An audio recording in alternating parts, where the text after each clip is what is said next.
मैंने कौन सा संदेश भिजवाया है? प्रिय भक्तजनों, सिद्धेश्वर महाराज के हैप्पी बर्थडे पर कृष्णा उसे सेलिब्रेट करने धरती पर उतरे। केक की बजाय उन्होंने माखन खाने की इच्छा व्यक्त की। जिस तरह कृष्णा बचपन में मक्खन चुराते थे, सिद्धेश्वर महाराज कभी मंदिरों से चप्पल और दान पेटी से पैसे चुराते थे। आज जो कृष्णा को मक्खन खिलाएगा उसका कल्याण हो जाएगा, कुंवारों की शादी हो जाएगी।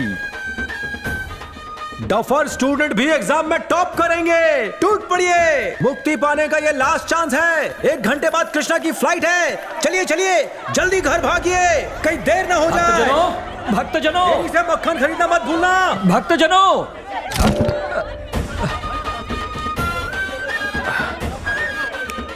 भक्तजनों, भक्तजनों, वापस आओ भक्तजनों। जल्दी से घर जाइए, देर ना हो जाए। अरे रुको रुको, बिना मेरे आदेश के कहाँ जा रहे हो? इसके कहने पे मत जाओ, वापस आओ। देखा आपने, महाराज खुद आपको जाने के लिए कह रहे हैं। जल्दी जाइए, मौका हाथ से ना निकल। किसी मूर्ख की बातों में आके तुम अपने बेटे को आग पे चलाने आ गई। तारू मगज तो ठिकाने से चल।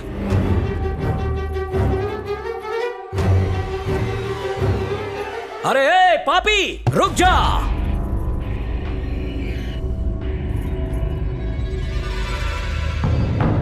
भगवान को रुष्ट करने का अर्थ जानता है? मुझ जैसे आदमी को नाराज करने का अर्थ जानता है? ये गुस्सा अपने उन बेवकूफ भक्तों पर दिखाना। अरे मूर्ख प्राणी, मानव कल्याण के कार्यों में इस प्रकार विघ्न डालना एक घोर पाप है। सृष्टि के सर्जनहार ने बनाई परंपराओं का अपमान करने का अर्थ है अपना सर्वनाश करवाना। तेरा सर्वनाश हो जाएगा। मम्मी! तूने भगवान के रूटीन को डिस्टर्ब किया है, अब वो तेरी लाइफ डिस्टर्ब करेंगे। अब ये निश्चित है, देख लेना, तेरा विनाश होगा। उल्टी गिनती शुरू कर दे, ये तो सिर्फ एक झलक है। धमकी पूरी हो गई तेरी, अब केले खा और आराम से सो जा, बारिश आने वाली है। विनाश काले विपरीत बुद्धि, ये सब इस नास्तिक के दुष्कर्मों का परिणाम है। बहुत जल्द इसके जीवन में महाप्रलय आएगा। अब सुनिए वो खबर जिसने पूरे देश को हिलाकर रख दिया है। आज भगवान कृष्ण की मूर्तियों ने अचानक दूध और मक्खन खाना शुरू कर दिया है। आइए देखें उसका आंखों देखा हाल। लीजिए ना प्यारे कृष्णा, प्लीज कृष्णा, मना मत कीजिए। 0 कोलेस्ट्रॉल का मक्खन है, हेल्थ के लिए अच्छा है, खाइए ना। क्या कान्हा माखन खा रहे हैं? नहीं खा रहे। 100% कोलेस्ट्रॉल फ्री बटर है, फिर भी नहीं खा रहे। क्या कृष्ण ने आपके हाथ से बटर खाया? नहीं खाया, कब से निवेदन कर रहा हूँ लेकिन प्रभु चख भी नहीं रहे। मामा, आपकी बातों को लोगों ने बहुत सीरियसली ले लिया। ऊपर से न्यूज वालों ने तो इसे ब्रेकिंग न्यूज बना दिया। त्रिलोक के साथ मैं नताशा। पहले धर्म के काम में विघ्न डाला और अब उसकी हंसी उड़ा रहे हैं। आपको इसकी सजा मिलेगी। ये कौन सा धर्म का कार्य है? आग पर चलने से किसके पाप धुल जाते हैं? अरे आग है डिटर्जेंट पाउडर।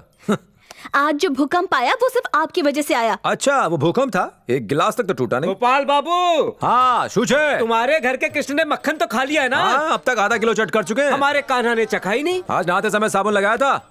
नहीं तो फिर कैसे खाएंगे? जाओ साबुन लगाओ, फिर खाएंगे। अभी लगाता हूँ। मरी गयो। भैया जल्दी से न्यूज लगाओ। अब क्या रह गया? आज शहर में भूकंप के हल्के झटके महसूस किए गए, जिसकी तीव्रता 3.5 नापी गई। किसी के हताहत होने की पुष्टि नहीं हो पाई है। सेंट्रल मार्केट में सिर्फ मूर्तियों की एक दुकान ढह गई है। ये दुकान गोपाल राव की है, जिसे आप मेरे पीछे देख सकते हैं।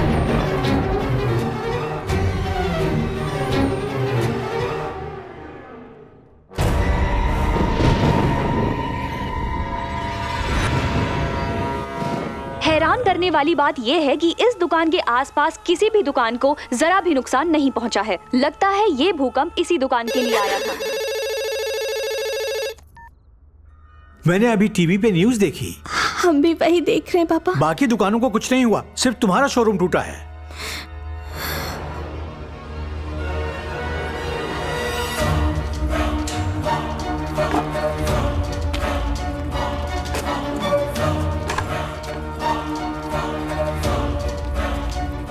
भगवान की मूर्तियां बेचकर घर चलाता है, लेकिन खुद भगवान के वजूद पर यकीन नहीं करता।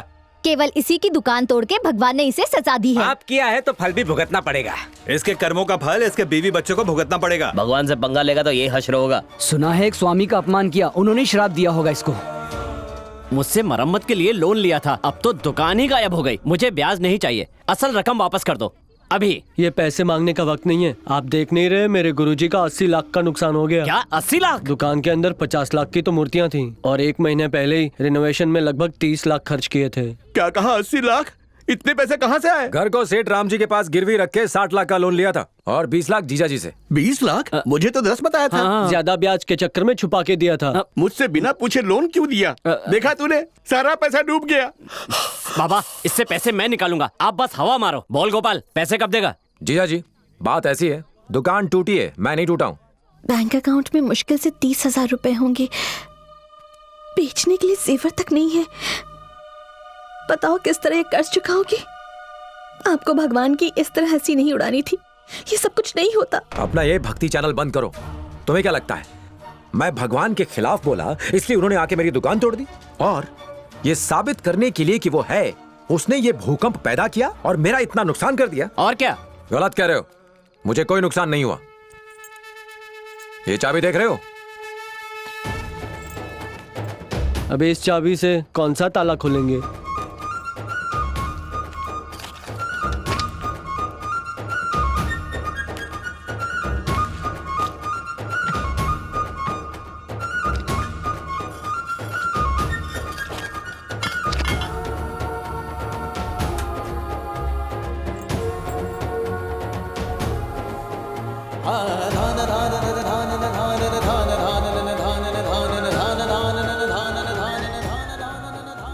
जानते हो ये क्या है? 1 करोड़ की इंश्योरेंस पॉलिसी। नुकसान का एक एक पैसा वापस आ जाएगा। और मैं अभी भी भगवान में विश्वास नहीं करता हूं और ना ही मैं जीवन में कभी करूंगा।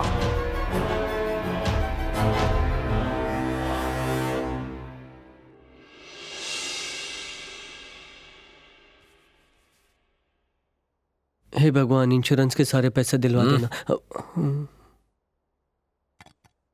पैसा कब तक मिल जाएगा?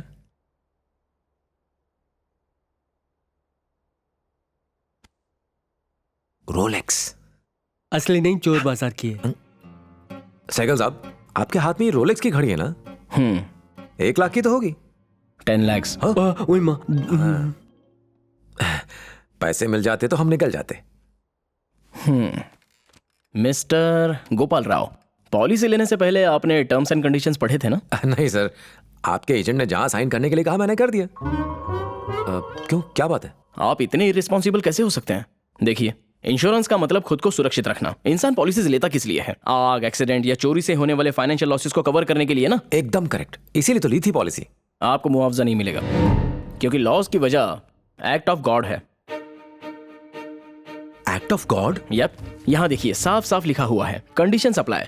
आपकी प्रॉपर्टी को किसी तरह का नुकसान होने पर इंश्योरेंस कंपनी आपको पैसे देने पर बाध्य नहीं है अगर ये नुकसान भगवान की वजह से हुआ हो तो। और ये है आपके किए हुए सिग्नेचर। सर, राही जितने छोटे शब्द हैं, अब एक इंसान कैसे पढ़ पाएगा? वैसे एक्ट ऑफ गॉड का क्या मतलब है? मतलब ऐसी दुर्घटनाएं जिन पर इंसान का बस ना हो। इतने? जैसे कि भूकंप, सुनामी, साइक्लोन, बाढ़ वगैरह वगैरह। देखिए, हमारी कंपनी लॉस कंपनसेट नहीं करेगी अगर दुर्घटनाओं का जिम्मेदार खुद भगवान हो तो। पर मैं भगवान में विश्वास ही नहीं करता। हाँ, ये सच है। आपके विश्वास से हमें कोई लेना देना नहीं। इस एग्रीमेंट पर आपने खुद ही दस्तखत किए हैं। I am sorry. Sorry? Sorry का मैं क्या करूं? अपनी सारी सेविंग्स तो मैंने शॉप में लगा दी है और मेरा घर भी गिरवी है। आपका क्लेम इनवैलिड है, अब आप जा सकते हैं। अब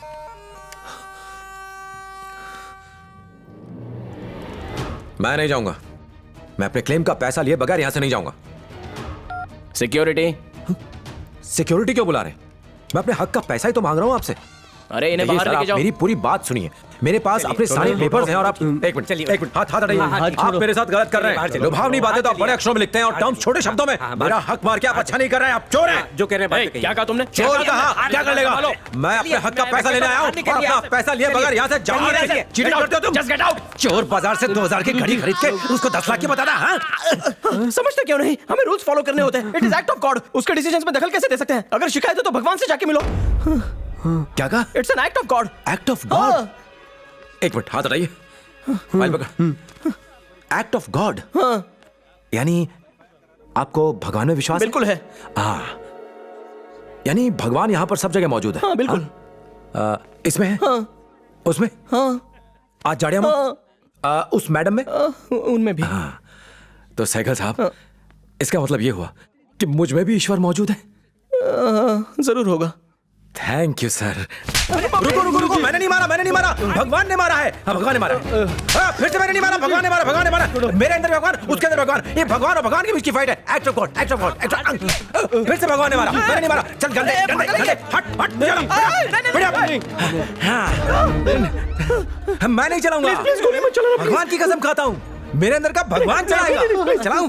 अगर तुम मर जाओगे तो तुम्हारी फैमिली को इसका क्लेम मिलेगा ही नहीं, या फिर इसे भी एक्ट ऑफ गॉड बना देंगे। कोई से रोको गुरुजी, बंदूक छोड़िए। एक्ट ऑफ गॉड, ढोकला चोर, act of God,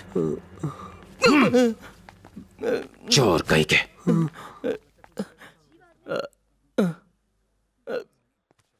gate back to work.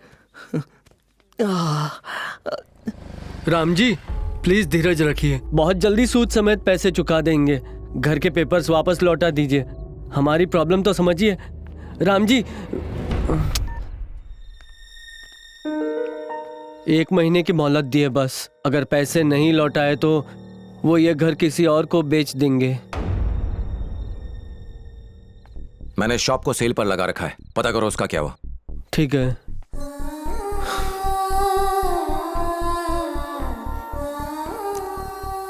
Guruji, estate agent को आपसे बात करनी है।